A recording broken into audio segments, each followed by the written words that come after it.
Hello, good evening, welcome. स्वागत है आप सभी का द जियो क्लास में। कैसे हैं आप सभी लोग? आशा है कि आप लोग अच्छे से हैं। आज हम लोग करने जा रहे हैं अपने पीजी ज्योग्राफी सिलेबस का नेक्स्ट टॉपिक, जो कि मिसलेनियस टॉपिक्स हैं बेसिकली। यानी कि पिछली क्लास तक हमने कोपेन क्लाइमेट क्लासिफिकेशन तक कंप्लीट कर लिया था। आज हम थर्ड क्लासिफिकेशन देखेंगे और दो चार जो छोटे मोटे टॉपिक्स हैं उसको देख के आज हम लोग क्लाइमेटोलॉजी को खत्म करेंगे। बहुत छोटी सी आज की क्लास होगी क्योंकि बहुत ज्यादा डिस्कशन के लायक है नहीं। ठीक है, चलिए चलते हैं। तो पहले तो बैठ जाओ ढंग से, तो क्लास नहीं करना है कि माथे पे गिरता रहे ये सब। देखो, ये थॉर्नथवेट नाम के व्यक्ति थे, ठीक है, जिन्होंने एक और क्लाइमेट क्लासिफिकेशन दिया था। इन्होंने 1931 में ये क्लाइमेट क्लासिफिकेशन की बात की थी, फिर उसको 1933 में रिवाइज किया था। फिर जो फाइनल हम लोग आजकल देखते हैं मॉइस्चर इंडेक्स के बेसिस पे जो नया वाला है, वो 1948 में इन्होंने दिया था। तो ये बात याद रखना। दूसरी बात, इसको मैं बहुत शॉर्ट में बता रहा हूँ क्योंकि इससे क्लाइमेट वाले से क्वेश्चंस मैंने कम देखे हैं। बेसिकली ये कैसे बनता है, क्या होता है, इसी का क्वेश्चन रहता है। तो वो थोड़ा समझ लो, और जब जैसे जैसे क्वेश्चन आएगा आगे मैं उस पर चर्चा करूंगा। जब भी क्वेश्चन आएगा क्वेश्चन पे समझा दूंगा आपको। चलो, तो 1933 में जब इन्होंने पहली बात की तो इन्होंने precipitation effectiveness and temperature effectiveness, वर्षा प्रभावशीलता और तापमान प्रभावशीलता पे इन्होंने बात की।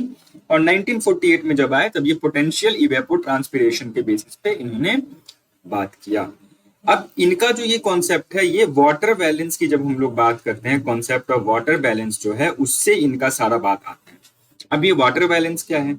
वाटर बैलेंस है कि कितनी वहां पे बारिश हुई है, कितना मतलब प्रेसिपिटेशन हुआ है और कितना इवेपोरेशन हुआ है, उसके बीच के डिफरेंस को हम लोग समझने की कोशिश कर रहे होते हैं यहाँ पे। तो क्या कहा मैंने? आप सभी ने water graph, water balance graph बनाया है, आपके प्रैक्टिकल के सिलेबस में होगा, बहुत जगह पे है।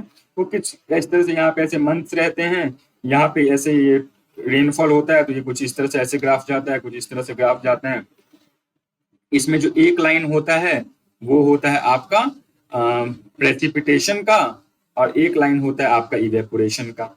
तो जब प्रेसिपिटेशन ज्यादा होता है, इवेपोरेशन कम होता है, तो वहां पे वाटर रिचार्ज होता है, ठीक है।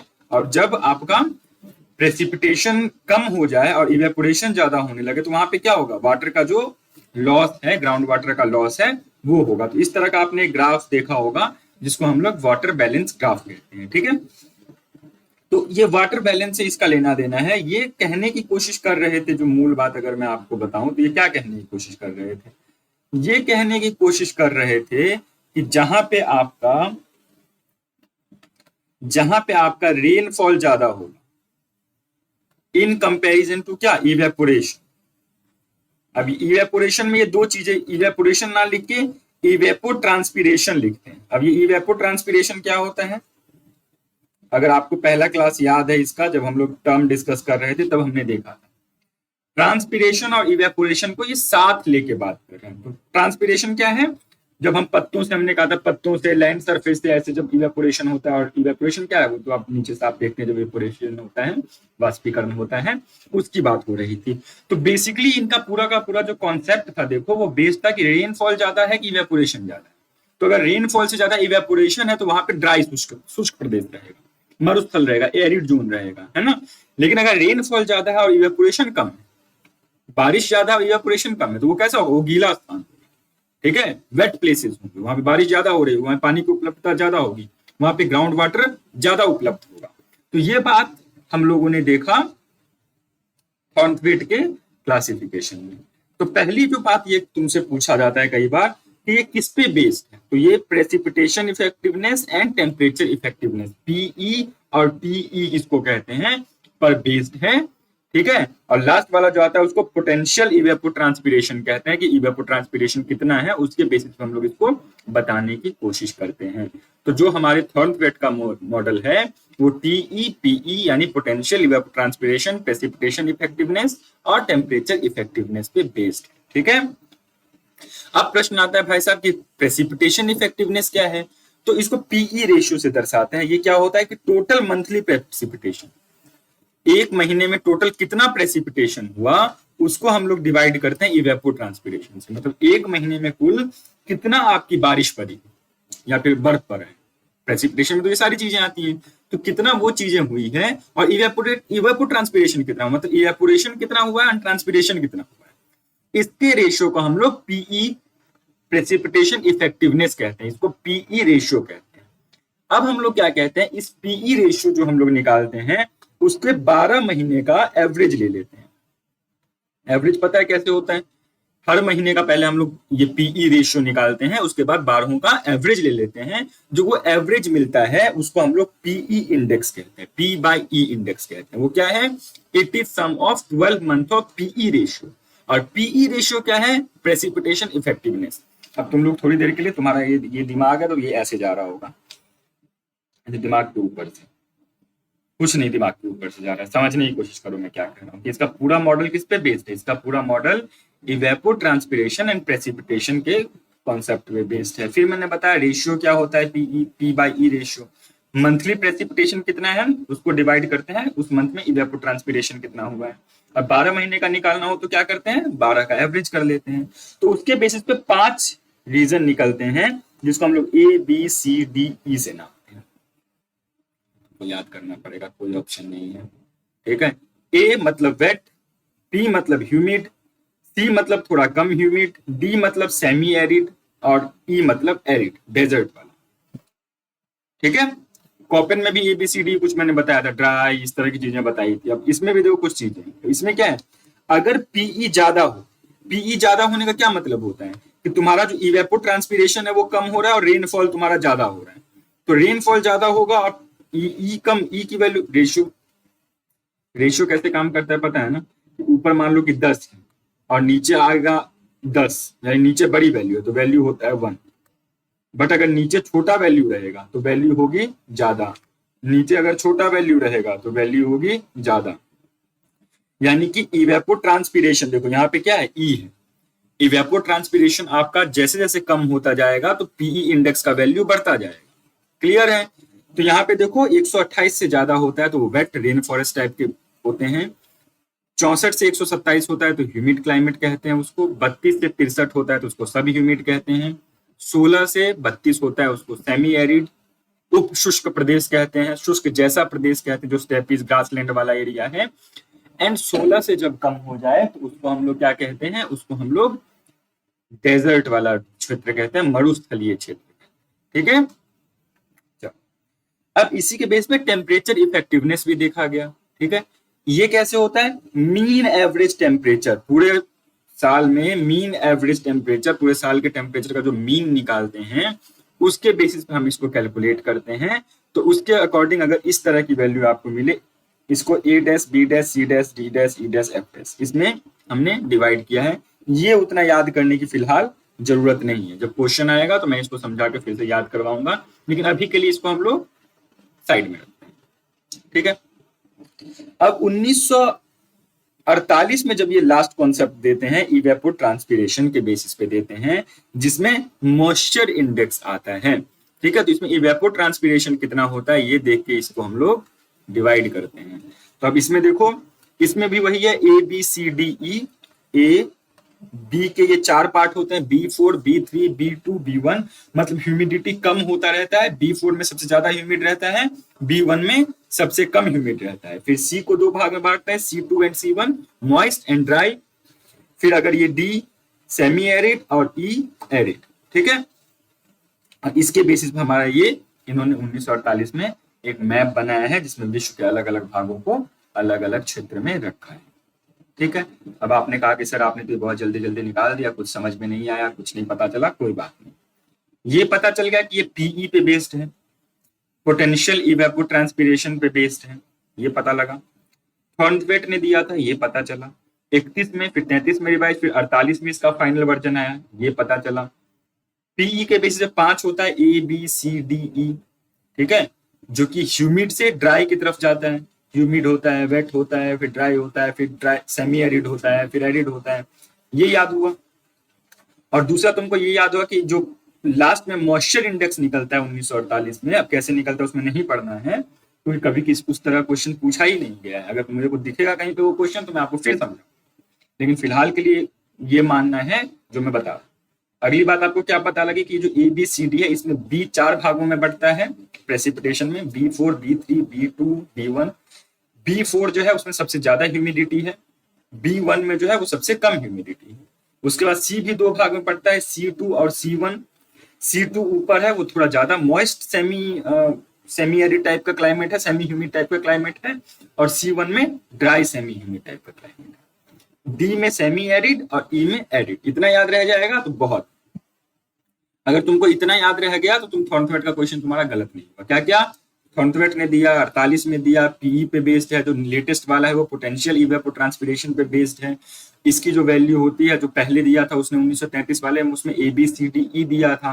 1948 में इसने मॉइस्चर इंडेक्स लिया, जिसमें उसने रखा A, B1, B4 से B1, C2, C1, D और E। इतना काफी। ठीक है, ये क्या होता है इसके सामने वाला आपको बस लिख लेना। ठीक है, तो जो हम कह रहे हैं उसको सुन लो। अब आप इस पे अगर आपको मन है रिसर्च करने का तो आप जाओ रिसर्च करो, कोई दिक्कत नहीं है, लेकिन टाइम की बर्बादी। कोई पढ़ाने के लिए बैठेगा तो 2 घंटे भी इसी को पढ़ा देगा, सिर्फ ये क्लाइमेट क्लास। बट क्या तुमको PhD करना है? मैं बार बार यही सोच के जब मैं स्लाइड बनाता हूँ तो मैं यही सोच के बनाता हूँ कि तुमको मैं किस लिए पढ़ा रहा हूँ। तुमको मैं MCQ सॉल्व करने के लायक बनाने के लिए पढ़ा रहा हूँ, ना कि ज्ञानी बनने के लिए। ज्ञानी बनने के लिए मेरे से पर्सनली जिसको मिलना हो मिल जाए, जितना मेरे को ज्ञान होगा दे दूंगा, जितना नहीं है तो नहीं है। लेकिन MCQ क्रैक करना है तो कुछ हमको करना है। ठीक है, तो ऐसे ही चलेंगे। तो मैंने कह दिया तो तुम लोग मान लो। अगर एक क्वेश्चन आ भी गया जो कुछ एक, इसमें हम लोग एक चीज और देखते हैं, तुम समझ लो, जिसको मैं कहता हूँ कॉस्ट बेनिफिट एनालिसिस। ये बहुत जगह यूज होता है, ये प्रिपरेशन में भी यूज करना चाहिए कि एक कोई टॉपिक है जिसको मैंने 4 घंटे पढ़े, उसका क्वेश्चन आने का चांस कितना है। ठीक है, और अगर क्वेश्चन आता है तो कितने क्वेश्चन आते हैं। मान लो एक क्वेश्चन है, लेकिन इसको पढ़ने के लिए मुझे 2 दिन का टाइम लगेगा, 2 दिन लगेगा, तो मैं ऐसे टॉपिक को पढ़ना पसंद नहीं करता। ठीक है, अब जैसे तुम याद करो वो क्या था हमारा, लैंड फॉर्म थे। ठीक है, कौन सी land form, erosional and depositional land form, जो हम इतने सारे पढ़े हैं, उसको एक तो टाइम कम लगता है। ठीक है, टाइम कम लगता है मतलब इतने सारे लैंड फॉर्म है, 2-4 घंटा 6 घंटा बैठो आराम से सारा समझ लिया। और क्वेश्चन 3 से 4 हर एग्जाम में देखने को मिल जाते हैं, कभी कभी 5 भी देखने को मिल जाते हैं सिर्फ एक टॉपिक से। तो इसका कॉस्ट बेनिफिट हमको अच्छा लगता है कि जितना टाइम मैंने डिवोट किया उतने क्वेश्चन आने के चांस है ना। उसको देख के भी मैं पढ़ाता हूँ। तो अगर कोई पढ़ा रहा हो इसको विस्तृत करके तो पढ़ो, कोई बात नहीं, मेरे को कोई दिक्कत नहीं है। लेकिन वही है कि क्यों पढ़ो, एक क्वेश्चन आ जाएगा और गलत हो जाएगा तो कोई बात नहीं, लेकिन आता जो मैंने ये बातें बताई इसी बीच से ही है, इसके बाहर से आता ही नहीं। चलो नेक्स्ट। इसके साथ फॉर्मली जो हमारे टॉपिक्स हैं वो खत्म हुए, कुछ बीच बीच में छोटे छोटे तिनके बचे हुए हैं जिसको हम लोग समेट लेते हैं। तो पहला इसमें से आता है लैप्स रेट की बात हमने की थी। लैप्स रेट की बात याद है आप लोगों को क्या कहा था? लैप्स रेट में मैंने कहा था कि तुम जैसे जैसे एटमॉस्फेयर में ऊपर जाते हो तो हर 1000 मीटर पे, ठीक है, क्या होता है तुम्हारा, मतलब हर किलोमीटर पे 6.5 डिग्री टेम्परेचर का फॉल होता है। ऐसा कुछ हमने बात किया था, जिसको हमने कहा था नॉर्मल लैप्स रेट। ये टर्म्स को ध्यान देना, normal lapse rate. Normal lapse rate देखो क्या है कि जैसे जैसे तुम ऊपर जा रहे हो या तुम ऊपर से नीचे आ रहे हो तो तुम्हारे इस सरफेस का, इस एरिया का तापमान कितना है। ठीक है, यानी मैं यहाँ पे बैठा हूं तो मान लो 32 डिग्री है, यहाँ से 1 किलोमीटर ऊपर गया तो उस एरिया का तापमान कितना है, वहां पे मैं कैसा फील कर रहा हूँ। जैसे तुम पहाड़ों में जब जाते हो तो मान लो कि जैसे तुम चंडीगढ़ से चले तो चंडीगढ़ में तुमको क्या है, गर्मी लग रही है, थोड़ा मतलब गर्मी जैसा फील हो रहा है। जैसे तुम शिमला की ओर चले, हाइट बढ़ी, एलिवेशन बढ़ा, तुमको ठंडी फील होने लगी। तुम थोड़ा और ऊपर गए, मनाली की तरफ गए, तुमको और ठंडी फील हुई, थोड़ा और ऊपर गए और ठंडी फील हुई। तो मेरे अंदर चेंजेस नहीं आ रहे, एटमोस्फेयर जो है मेरे सराउंडिंग का उसी में चेंजेस आ रहे हैं। तो जब नॉर्मल लैप्स रेट की तुम लोग बात करते हो तो जैसे जैसे ऊपर जा रहे हो तो वो जो तुम एटमोस्फेयर की लेयर में पहुंच रहे हो उसमें टेम्परेचर में क्या चेंज आता है, कैसा चेंज आता है, उसको नॉर्मल लैप्स रेट कहते हैं। लेकिन इसके साथ एक लैप्स रेट की हम लोग बात करते हैं जिसको हम लोग कहते हैं एडियाबैटिक लैप्स रेट। ठीक है, गौरव ने मुझसे ये बहुत बार पूछा। पूछ लिया, कोई बात नहीं। एडियाबेटिक लेफ्ट साइड देखो क्या, देखो कुछ नहीं है, मतलब एकदम। अभी मैंने नॉर्मल लेफ्ट में क्या कहा था कि एटमोस्फियर की लेयर में टेम्परेचर की तुम बात कर रहे हो। जब तुम नॉर्मल एडियाबेटिक की बात कर रहे हो तो क्या है, एक ये हवा का मान लो पार्सल, क्या है, पार्सल ऑफ एयर, ठीक है। इस पार्सल ऑफ एयर को तुमने ऊपर छोड़ा, ये ऊपर गया, ऊपर गया, ऊपर गया, ऊपर गया। अब ये पार्सल खुद ठंडा हो रहा है, the air parcel itself is cooling down. कैसे कूलिंग डाउन हो रहा है कि इसके अंदर के जो गैस के मॉलिक्यूल्स थे, इसके अंदर जो हमारे गैस के मॉलिक्यूल्स थे वो एक दूसरे से दूर जाएंगे, ठीक है, एक्सपेंशन हो रहा है। इस एयर बबल, ये जो एयर बबल ऊपर जा रहा है हमारा, मान लो कि गुब्बारा है जिसमें हवा भरी है, तो जैसे जैसे ये ऊपर जा रहा है तो इस ये जो गुब्बारा ये बाहर से टेम्परेचर एक्सचेंज नहीं कर रहा है, ये अपने आप में एक सिस्टम है, ठीक है, ये अब खुद में एक सिस्टम है, बाहर से इसको कुछ लेना देना नहीं है। ये एयर बबल जैसे जैसे ऊपर जा रहा है, इसके अंदर के जो एयर मॉलिक्यूल्स हैं वो एक दूसरे से दूर जा रहे हैं प्रेशर के इंपैक्ट में आके। अब इसमें जाने पे मेरे को गैस लॉ समझाना पड़ेगा, बॉयल्स लॉ, चार्ल्स लॉ, ये सारी चीजें समझानी पड़ेगी, उसमें मैं पढ़ूंगा। लेकिन मैं जो समझा रहा हूँ वो देखो क्या मैं कह रहा हूँ, गुब्बारा ऊपर जा रहा है, इस गुब्बारे को तुम समझना पार्सल ऑफ एयर, एयर का पार्सल, एयर का पॉकेट, वो ऊपर जा रहा है तो उस पर जो एटमोस्फेरिक प्रेशर है वो कम हो रहा है, उसको एटमोस्फेरिक प्रेशर कम झेलना पड़ रहा है, समाज का दबाव उसको कम झेलना पड़ रहा है। तो समाज का दबाव जब उसको कम झेलना पड़ रहा है तो एयर पार्सल क्या हो रहा है, अंदर के जो एयर के मॉलिक्यूल्स हैं वो एक दूसरे से दूर जाने की कोशिश कर रहे हैं, स्वतंत्र होने की कोशिश कर रहे हैं। तो जैसे वो एक दूसरे से दूर जाने की कोशिश कर रहे हैं तो इस एयर पॉकेट का जो टेम्परेचर है उसमें फॉल होगा, ठीक है।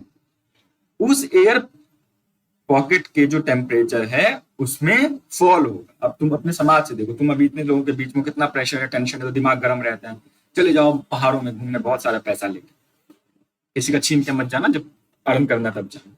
तो क्या होगा, सब समाज का उतना प्रेशर नहीं है, थोड़ा रिलैक्स हो दिमाग, होता है ठंडा दिमाग, चिल लगता है। यही हवा के साथ, एयर पार्सल के साथ। एयर पार्सल जब ऊपर उठता है उसके अंदर के जो एयर मॉलिक्यूल्स होते हैं वो एक दूसरे से स्वतंत्र फील करते हैं, दूर जाने लगते हैं, एक्सपेंड होने लगते हैं, तो उस एयर पार्सल का तापमान कम होने लगता है, ठीक है। अब पूछोगे क्यों कम होने लगता है, तो फिर बताऊंगा गैस लॉ। बस ये मान लो कि कम होने लगता है, एक्सपेंशन हुआ है, कम होने लगता है, तो इसका टेम्परेचर कम हो गया। अब इसको, अब ये टेम्परेचर कम है बेचारा, अब इसको नीचे जाना है क्योंकि दोबारा तो तुमको आना ही पड़ेगा घर, तो अब ये नीचे जाएगा तो फिर से क्या होगा, समाज का स्ट्रेस, जब ये नीचे आएगा तो क्या होगा, समाज का स्ट्रेस इसके ऊपर पड़ेगा, तो इसके जो मॉलिक्यूल स्वतंत्र हुए थे वो एक दूसरे के पास जाएंगे, कॉम्पैक्ट होंगे, एक दूसरे क्लोज आने की कोशिश करेंगे। जब एक दूसरे के क्लोज आने की कोशिश करेंगे तो टेम्परेचर क्या होगा, इंक्रीज होगा, ठीक है।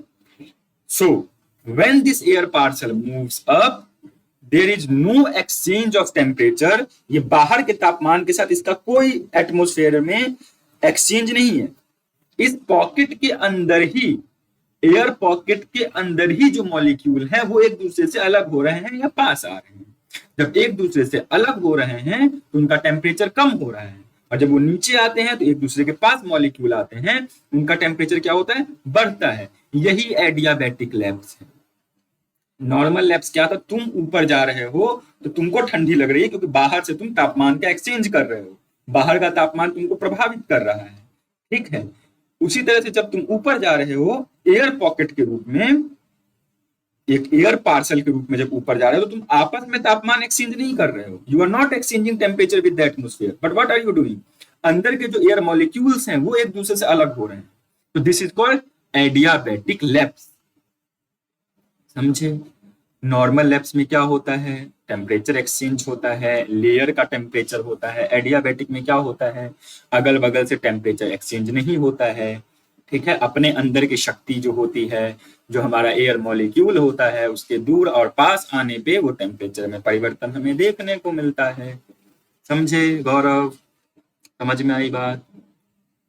अब इसके दो भाग होते हैं, dry adiabatic and wet adiabatic. अब देखो ड्राई एडियाबैटिक लैप्स कब होगा, जब ये जो एयर पॉकेट है वो अनसैचुरेटेड है, अनसैचुरेटेड। अब कहोगे सर अनसैचुरेटेड का क्या मतलब, तो हम तुमको देंगे पीट। क्योंकि तुमको मैंने बताया है कि अनसैचुरेटेड क्या होता है। जब रिलेटिव ह्यूमिडिटी 100 से कम होती है तो उसको क्या कहते हैं, अनसैचुरेटेड कहते हैं। अब तुमको अगर रिलेटिव ह्यूमिडिटी क्या होता है तो फिर से देंगे हम पीट, क्योंकि हमने तुमको रिलेटिव ह्यूमिडिटी पढ़ाया है तो तुमको याद होना चाहिए, नहीं है तो वो क्लास देखो, ठीक है। तो ये एयर पॉकेट जब अनसैचुरेटेड होगा, इसका मतलब क्या है, इसमें एयर का जो वाटर का जो वेपर है, वाटर वेपर वो कम है, बहुत कम है। तो उसके कारण क्या होगा कि जब जब ये ऊपर जाएगा तो इसका बहुत तेजी से एयर मॉलिक्यूल्स एक्सपेंड होंगे और इसको कंडेंस नहीं होना है। अब एक मिनट रुक जाना, यहाँ पे छुपाने वाला मैंने कहा कि ये ड्राई वाला जब इसके अंदर अनसैचुरेटेड होगा एयर पार्सल तो ड्राई एडियाबेटिक रेट होगा, और जब ये 100% सैचुरेटेड होगा, यानी कि जो एयर पार्सल तुम्हारा सैचुरेटेड है, तो वो वेट एडियाबेटिक लेप्स रहेगा, ठीक है, समझे। जब अनसैचुरेटेड तो ड्राई, जब सैचुरेटेड तब वेट, समझे। दूसरी बात, ड्राई एडियाबेटिक लैप्स रेट हमेशा ज्यादा हो, ठीक है, और वेट एडियाबेटिक लैप्स रेट हमेशा कम होगा। क्यों कम होगा, क्योंकि जब ये ड्राई वाला ऊपर जा रहा है तो इसको बस एक्सपेंड होना है, ठीक है, इसको एक्सपेंड होना है, इसको अपना स्वतंत्र होना है, ठीक। लेकिन जब ये वेट सैचुरेटेड वाला ऊपर जाएगा तो इसमें जो एयर मॉलिक्यूल तो एक्सपेंड होंगे, लेकिन जो इसके अंदर वाटर वेपर्स है बेचारे, वो बाहर आके कंडेंस होकर बारिश करवाने की कोशिश करेंगे। तो इसका जो ये वाटर वेपर से ये टेम्परेचर में क्या होता है, कुछ इंक्रीज हमको देखने को मिलता है एज कंपेयर टू, उतना जल्दी वो ठंडा नहीं हो पाता, उतने जल्दी जो उसके गैस के मॉलिक्यूल है वो स्वतंत्र नहीं हो पाते। एकदम लेमन की भाषा में, एकदम आम आदमी वाला भाषा में बता रहा हूँ, इसके अंदर के जो गैस है वो स्वतंत्र नहीं हो पाते, इसके स्वतंत्र हो जाते हैं। इसको स्वतंत्र होने के लिए क्या करना पड़ता है, जो ये वाटर वेपर्स वाला भाग है उसको बाहर फेंकना पड़ता है। तो बाहर फेंकने के लिए इसको कुछ ऊर्जा लगती है, तो ये ऊर्जा उसको देना पड़ता है। तो ये जो ऊर्जा रिलीज होती है, हीट एनर्जी कुछ रिलीज होती है ये वाटर वेपर्स को बाहर निकाल के कंडेंस करने में, इसको लेटेंट हीट कहते हैं। अब लेटेंट हीट क्या है, वो एनर्जी है जो वाटर वेपर्स जो इसके अंदर है उसको कंडेंस होने के लिए चाहिए, ठीक है, लेटेंट हीट होता है। ड्राई एडियाबेटिक में लेटेंट हीट को बहुत कम चाहिए, बहुत कम जरूरत है, तो जिसके कारण क्या होता है, वो ठंडा बहुत तेजी से होता है। यानी कि जब ड्राई एडियाबेटिक होता है तो 9.5 डिग्री सेल्सियस से 10 डिग्री सेल्सियस के लगभग पर किलोमीटर जाते हैं। 9.5 डिग्री, ये मेरे सोर्स हैं, 9.5 डिग्री सेल्सियस से क्या हुआ, 9.5 डिग्री सेल्सियस कम हुआ 1000 मीटर पे, 1 किलोमीटर पे 9.5 डिग्री। लेकिन इसमें क्या होगा, अगर ये ड्राई होता बेचारा तो ये भी बहुत जल्दी ठंडा होता, लेकिन इसने क्या कहा, ये इसको मेहनत करनी पड़ गई थोड़ी पहाड़ चढ़ने के लिए। क्यों, क्योंकि वाटर वेपर को बाहर निकालना है, तो वाटर वेपर को बाहर निकालना है, कंडेंस करवाना है, तो लेटेंट हीट जनरेट हो रहा है। तो ये जो ज्यादा ये 9.8 डिग्री ठंडा होता है उतना ठंडा नहीं हो पाया, थोड़ा कम ठंडा हुआ, कितना ठंडा हुआ पता नहीं, लेकिन ऐसा माना जाता है कि on an average 5 degree Celsius, कभी कभी 3.5 डिग्री सेल्सियस भी हो जाता है, कभी कभी 5 डिग्री सेल्सियस, अलग अलग बुक में अलग अलग मिलता है। तो इतना आपका क्या होता है, इतना आपका वेट एडियाबेटिक लैप्स रेट। बात समझे आप लोग, क्या मैंने बताया, मैंने बताया एक लैप्स रेट होता है, लैप्स रेट 6.5 डिग्री सेल्सियस पर 1000 एम के लगभग होता है। उसके बाद एडियाबेटिक होता है, एडियाबेटिक में क्या होता है, इसमें क्या होता है, ये लेयर में हमको देखने को मिलता है जैसे जैसे हम ऊपर जाते हैं। एडियाबेटिक में क्या होता है, एयर पार्सल में हमको देखने को मिलती है चीजें, ये ड्राई हो सकता है और ये वेट हो सकता है। ड्राई में क्या होता है, अनसैचुरेटेड होता है एयर इसीलिए क्या होता है, बहुत जल्दी ठंडा होता है, इसका टेंशन बहुत जल्दी कम हो जाता है। और वेट में क्या होता है, इसको पहले क्या लेना पड़ता है, थोड़ा लेटेंट हीट रिलीज करना पड़ता है, क्योंकि क्या करना है, जो वाटर वेपर है उसको कंडेंस भी करवाना है बेचारे को। तो क्या होता है, ये उतना जल्दी ठंडा नहीं हो पाता, धीरे धीरे ठंडा होता है। तो ये कितना होता है, अराउंड अप्रोक्सीमेटली 5 डिग्री सेल्सियस पर किलोमीटर के हिसाब से ठंडा होता है, ठीक है। तो ये हमारा एडियाबेटिक और नॉन एडियाबेटिक और नॉर्मल लैप्स, ये सब जो हम बात करते हैं इसका लेना है, ठीक है। समझ गए गौरव, बाकी लोग भी। तो ये था आपका लैप्स रेट। अगला एक आती है टर्म जिसको हम लोग कहते हैं हीट बैलेंस। देखो मैं हीट बैलेंस नहीं पढ़ाता, क्यों नहीं पढ़ाता स्टार्टिंग में, क्योंकि सविंद्र सर की किताब मुझे कुछ और बताती है, इंटरनेट मुझे कुछ और बताता है, स्कॉलर की किताब मुझे कुछ और बताती है ना। बाकी जो XYZ किताबें हैं वो कुछ और बताती है, नासा का वेबसाइट कुछ और फिगर्स बताते हैं, तो मैं नहीं पढ़ा। तो आपको सर ये तो गलत बात है, आपको पढ़ाना चाहिए। तो हाँ, मैं इसको डिस्कस करूंगा, बट इसको डिस्कस मैं तब करूंगा जब मैं रिमोट सेंसिंग पढ़ा रहा हूँ। क्यों? क्योंकि रिमोट सेंसिंग में हमारा एटमॉस्फेयर की बहुत सारी फिनोमिना, स्कैटरिंग, एब्जॉर्प्शन, ये सारी चीजें आती हैं। जब वहां पढ़ाऊंगा तो आप थोड़ा अच्छे से समझ पाओगे क्योंकि मैं क्या रहा हूँ। ठीक है, फिलहाल मैं एक सेक्शन पढ़ाऊंगा आपको जो कि किससे जुड़ा हुआ है, ये हीट बजट से जुड़ा हुआ है, जिसको हम लोग कहते हैं एल्बीडो। ठीक है, अब समझो क्या बात मैं एल्बीडो में समझाऊंगा। ये हमारे हैं सूरज और ये है हमारी धरती। सूरज से आता है किरण, शाहरुख खान लेके आता है किरण को, कुछ भाग को ये अपने अंदर रख लेता है, कुछ भाग को ये बाहर फेंक देता है। जिस भाग को ये अंदर ले लेता है उसको कहते हैं एब्जॉर्प्शन, जो ये बाहर रिफ्लेक्ट करते हैं इसको कहते हैं रिफ्लेक्टेंस, प्रतिवर्तन, रिफ्लेक्टेंस। ठीक है, तो कोई भी जो पदार्थ है पृथ्वी पे वो कितना रिफ्लेक्टेंस करेगा, अगर मान लो इस पृथ्वी को मैंने 100 रुपया दिया तो ये ईमानदारी से कितना वापस करेगा, इसको हम लोग कहते हैं एल्बीडो। ठीक है, अगर यहां से 100 यूनिट सोलर रेडिएशन आया और कोई, मैं हूं कुणाल, मान लो कि मैं ये ब्लैक कपड़ा पहन के बैठा हुआ हूं, तो मैंने इसका पूरा का पूरा एब्जॉर्ब कर लिया, बिल्कुल वापस नहीं दिया, मेरा एल्बीडो कितना है, 0। तुम हो, तुम बैठे हो व्हाइट कपड़ा पहन के, तुमको जितना इसके पावर आया सूरज से तुमने इसको रिफ्लेक्ट कर दिया, तो तुम्हारा एल्बीडो कितना है, 1। तो एल्बीडो की वैल्यू 0 से 1 के बीच में रहती है।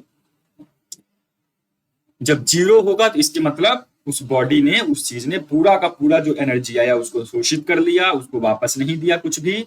और 1 का मतलब है कि जितना आया सब वापस दे दिया। तो जैसे जैसे वैल्यू 1 के पास जाती जाएगी मतलब वो ज्यादा एल्बीडो दे रहा है, ज्यादा रिफ्लेक्ट कर रहा है, और जैसे जैसे 0 के पास आएगी वो कम रिफ्लेक्ट कर रहा है, कम हमारा वापस दे रहा है। इस कॉन्सेप्ट को कहते हैं एल्बीडो। अब बहुत बार क्या होता है कि तुमको दिया जाता है कि ये 4 चीज है, मड है, समुद्र का पानी है, एक पेड़ है और एक स्नो है, इसमें सबसे ज्यादा एल्बीडो किसका होगा, ऐसे प्रश्न पूछे जाते हैं। ठीक है, इसमें ये याद रखना है, एक में मेरे दिमाग में चलता है कि जो चीज जितना डार्क इन कलर होगा, जो चीज जितना डार्क इन कलर होगा, ब्लैक की तरफ ज्यादा होगा, वो उतना कम एल्बीडो शो करेगा, उसका एल्बीडो पावर उतना कम होगा। और जो जितना व्हाइट की तरफ होगा, जैसे स्नो है ना, जो जितना व्हाइट की तरफ होगा उसका एल्बीडो उतना ज्यादा। तो तुम्हें पता है कि ब्लैक क्या है, ब्लैक परफेक्ट एब्जॉर्बर है, एंड व्हाइट क्या है, परफेक्ट रिफ्लेक्टर है। ठीक है, तो 0 के पास जो होगा यानी कि जो डार्क इन कलर होंगे उसका एल्बीडो कम होगा, जो ब्राइट इन कलर होंगे, जो व्हाइटिश इन कलर होंगे उसका एल्बीडो ज्यादा। एक तो ये बात आपको ध्यान रखना है, लेकिन उसके लिए मैंने ये टेबल भी दे दिया है। देखो यहाँ ये है सॉइल। सॉइल कैसा होता है, मिट्टी का कलर डार्क होता है, काली जैसा होता है, डार्क। उसमें भी अगर ये वेट है तो और ये मडी जैसा देखो हो गया। उसका एल्बीडो देखो कितना है, 0.05 से 40, मतलब 0.05 से 40 का मतलब हो गया लाइट की तरफ ही जा रहे हैं। तो ये एकदम यहाँ पे 0.05 का क्या मतलब है कि इसको 100 पार्ट मिला, इसमें से बस 5 पार्ट वापस किया। वैसे ही यहाँ पे देखो आइस, आइस का कितना है, 0.30 से 0.45, तो ये हाई हो गया, 100 में से 3 पार्ट, 30 पार्ट वापस कर रहे हैं। ठीक है, तो इस टेबल को थोड़ा आपने याद रख लेना है, क्योंकि पिछली बार से क्या हो रहा है ना, बहुत अजीब अजीब दे देते हैं। Deciduous forest, coniferous forest, snow और क्लाउड, इसको अरेंज करो बढ़ते क्रम में, ऐसे क्वेश्चन दे रहा है। ठीक है, ओवरऑल अर्थ का माना जाता है जो एल्बीडो है वो 0.3 है, ओवरऑल अर्थ का। कहीं कहीं पे 0.35 भी लिखा होता है। तो एल्बीडो क्या है, रिफ्लेक्टेंस पावर, कितना उसको ऊर्जा मिला सूरज का और कितना उसने वापस कर दिया। ठीक है, इसी से जुड़ा हुआ कॉन्सेप्ट आता है पॉल्यूशन। थोड़ा सा पॉल्यूशन भी डिस्कस करते हैं। पॉल्यूशन में यहां पे मैं 2 चीजें डिस्कस कर रहा हूं, एयर पॉल्यूशन और दूसरा एयर पॉल्यूशन से जुड़ा हुआ है हमारा green global warming.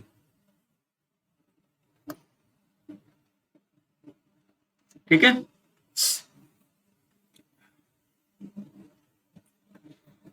Air pollution क्या है? एयर पॉल्यूशन आपका ये हवा है। हवा मैंने क्या कहा था, गैस होता है, वाटर वेपर होता है ना, साथ में कुछ और चीजें होती है। साथ में आजकल क्या हो रहा है, कुछ पॉल्यूटेंट्स आ गए हैं। पॉल्यूटेंट्स क्या होता है, कुछ ऐसे पदार्थ इसमें आ गए हैं जिससे इसकी क्वालिटी कम हो गई। जैसे PM2.5 अभी से आप सुनना शुरू करोगे, दिवाली तक पराली जल रहा है, ये हो रहा है, वो हो रहा है, पता नहीं क्या क्या सुनोगे। PM10, PM का मतलब होता है पर्टिकुलेट मैटर, पर्टिकुलेट मैटर। और 2.5 माइक्रोमीटर उसका साइज है, इससे छोटा, बहुत छोटा, बहुत छोटा, 2.5 माइक्रोमीटर से भी कम, 10 माइक्रोमीटर से कम। ठीक है। तो इसके कारण क्या होता है, बहुत सारे पदार्थ है, एक तो ये पार्टिकुलेट मैटर है, फिर NO है, nitrous oxide, sulphur oxide, carbon dioxide, ये सारी चीजें क्या होती है हमारे एटमोस्फेयर में बढ़ते रहता है। तो इन सारी चीजों को बढ़ने के कारण क्या होता है, हमारा हवा अशुद्ध होता है, जिसमें हम लोग कहते हैं एयर पॉल्यूशन। ठीक है। अब ये जो एयर पॉल्यूशन है, इसका तो एक तुम लोग सुने होगे, एसिड रेन। ठीक है। अब ये तुम्हारी बाइक से निकलने वाली जो गैसेज हैं, बाइक से निकलने वाली गैसेज हैं, और इससे बहुत सारी कंपनी से निकलने वाली गैसेज हैं, वो मूल रूप से क्या होता है, वो सल्फर डाइऑक्साइड, नाइट्रस ऑक्साइड, ये सारी गैसेज होती हैं। ठीक है। ये जब आसमान में पानी के साथ रिएक्ट करती हैं तो सल्फ्यूरिक एसिड, नाइट्रिक एसिड, ये सारी चीजें बनाती हैं। तो ये सब क्या करता है, सल्फर SO, NO2, NO, ये सारा क्या करता है, एसिड रेन करवाता है। यानी ये सारी चीजें पानी के साथ रिएक्ट करके जब बारिश के रूप में नीचे आती है तो हमारा एसिड रेन। ठीक है। अगला चीज है ओजोन डिप्लीशन। ओजोन डिप्लीशन में डिजास्टर में अच्छे से पढ़ाऊंगा, लेकिन यहाँ पे भी सुन लो ओजोन डिप्लीशन क्या है। एक होता है CFC, जिसको हम लोग कहते हैं क्लोरोफ्लोरोकार्बन। ये हमारा क्या होता है, फ्रिज में, AC में, इन सब चीजों से ये रिलीज होता है। ये ऊपर जाके क्या करता है, जो हमारे ओजोन लेयर है इसको फॉर्म होने से रोकता है। ठीक है। तो ओजोन में क्या होता है, ओजोन का डिप्लीशन, हम लोग पढ़ रहे हैं बहुत दिनों से, ओजोन का डिप्लीशन हो रहा है, ओजोन में छिद्र हो रहा है। तो एक तो ये भी समस्या उत्पन्न होती है हमारे ओजोन डिप्लीशन की। ठीक है। एसिड रेन हो ही रहा है, ओजोन डिप्लीशन हो ही रहा है। एक जो सबसे बड़ी समस्या है वो है ग्लोबल वार्मिंग की। अब ये ग्लोबल वार्मिंग देखो, इसको अभी मत पढ़ना, ये मैं बाद में बताऊं। ग्लोबल वार्मिंग समझो क्या। ग्लोबल वार्मिंग समझने से पहले हमको समझना पड़ेगा ग्रीन हाउस इफेक्ट। ठीक है। ध्यान से समझिए। ये है हमारा पृथ्वी, अर्थ। ये है हमारा सन। सन क्या है, बहुत बड़ा है। ठीक है। सन से निकलता है बहुत प्रकार की EM वेव्स, इलेक्ट्रोमैग्नेटिक वेव्स, जिसमें विजिबल लाइट आते हैं, अल्ट्रा वायलेट आते हैं। उसमें एक लाइट आता है जिसको हम लोग कहते हैं IR। IR का मतलब इंडियन रेलवे नहीं, इंफ्रारेड। ठीक है। इंफ्रारेड। देखो, और इंफ्रारेड वेव जो होती है, जितनी ज्यादा गर्म बॉडी होगी, जितना ज्यादा हॉट बॉडी होगी, IR वेव उतना स्मॉल होगा। स्मॉल कहने का क्या मतलब है, उसका जो वेव लेंथ होगा वो छोटा होगा। ओके, समझे। दूसरी बात, जितना स्मॉल या फिर जितना कूल, कम हॉट, जितना कम हॉट आपका ये मैटर होगा, उससे निकलने वाला इंफ्रारेड रेज जो है वो उतना क्या होगा, लार्ज वेवलेंथ का होगा। ठीक है। इंफ्रारेड रेज निकल रहा है, सूर्य से आ रहा है, सूर्य सबसे गर्म बॉडी है, बहुत गर्म है, उससे निकलने वाला जो इंफ्रारेड होगा वो स्मॉल वेवलेंथ का होगा। ठीक।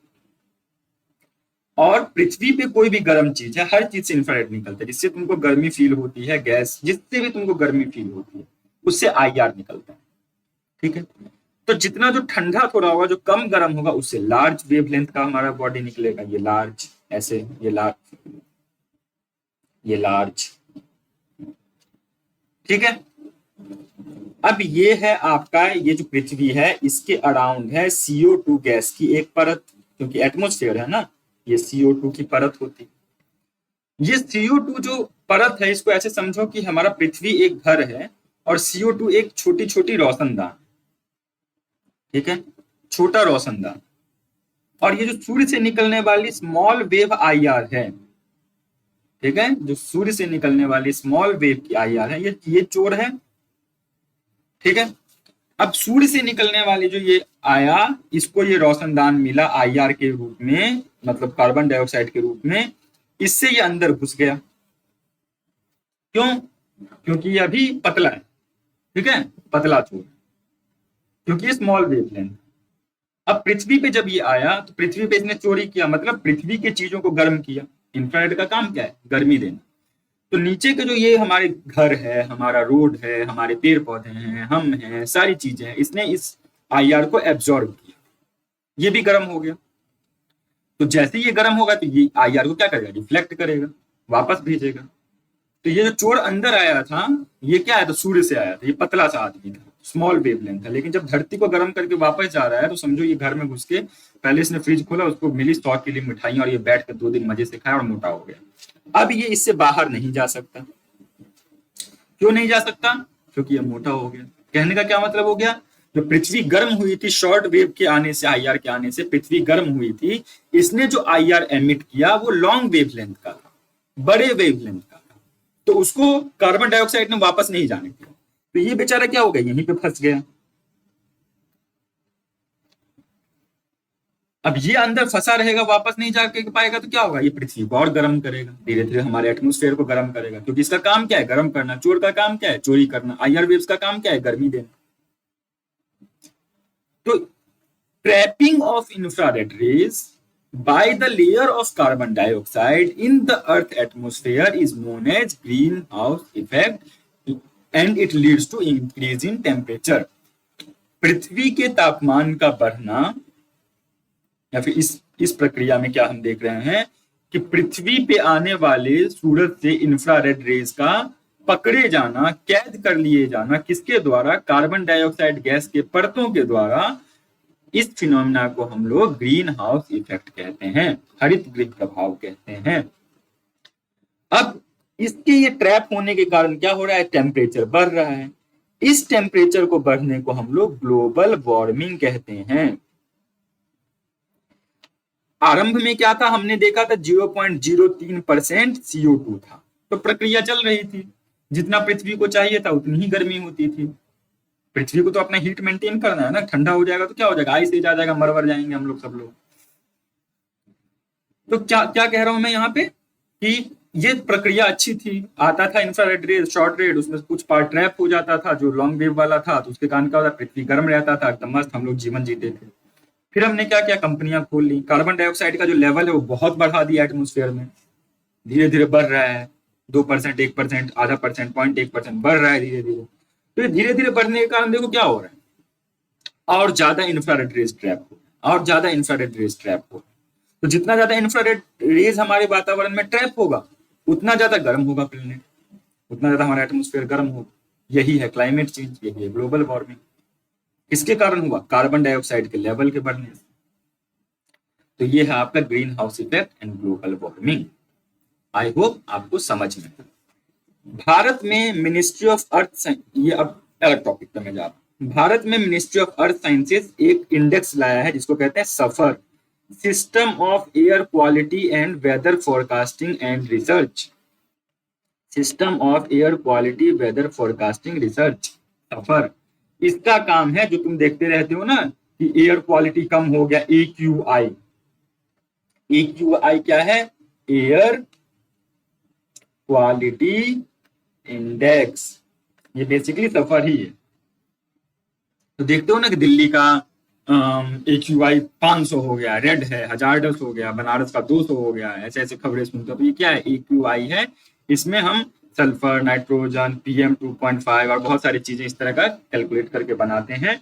भारत में इसको ministry of earth science monitor करता है। इसका एक सिस्टम है, system of air quality and weather forecasting and research. ठीक है, ये आपका आज का क्लास था। आई होप आपको थॉर्नवेट समझ में आ गया, आपको एडियाबेटिक लैब समझ में आ गया, आपको एयर पॉल्यूशन समझ में आ गया, आपको एसिड रेन समझ में आ गया, आपको और क्या पढ़ाया मैंने? ओजोन डिप्लीशन समझ में आ गया, आपको ये ग्लोबल वार्मिंग अच्छे से समझ में आया, शॉर्ट वेव, लॉन्ग वेव क्या है, ये सारी फालतू बातें समझ में आई, PM लेवल्स क्या होते हैं वो आपको समझ में आया है ना। तो ये सारी क्लास, एल्बिडो आपको समझ में आया। ठीक है, तो ये एक इंपॉर्टेंट क्लास है क्योंकि इसमें छोटे छोटे कई सारे टॉपिक्स को हमने कवर किए हैं। ओके, तो अब आप क्या करेंगे, आप अपने नोट्स बनाएंगे, नोट्स हमको भेजेंगे और अपने दोस्तों में इसको शेयर करके सब्सक्राइब करवाएंगे। तो सब्सक्राइबर जैसे बढ़ेंगे हम और नई नई चीजें चैनल पे लाने की कोशिश करेंगे, क्योंकि ये रहेगा ना कि हाँ ज्यादा लोग सीख रहे हैं, ज्यादा लोग कर रहे हैं। अब आए ही 4 लोग तो क्या फायदा इतनी मेहनत का, है ना। तो इसीलिए आपको मेहनत करना है, लगे रहना है और लोगों में बांटना है।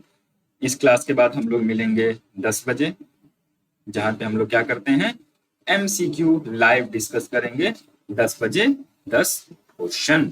थैंक यू सो मच, अच्छे से पढ़ते रहिए। आज शरद पूर्णिमा है तो चांद को देखिए बहुत सुंदर दिख रहा होगा।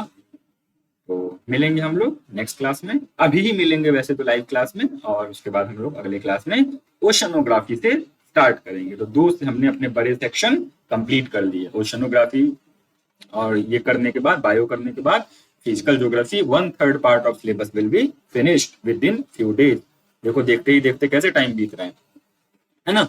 चलिए, थैंक यू सो मच, मिलते हैं हम लोग नेक्स्ट क्लास में, तब तक के लिए जय हिंद।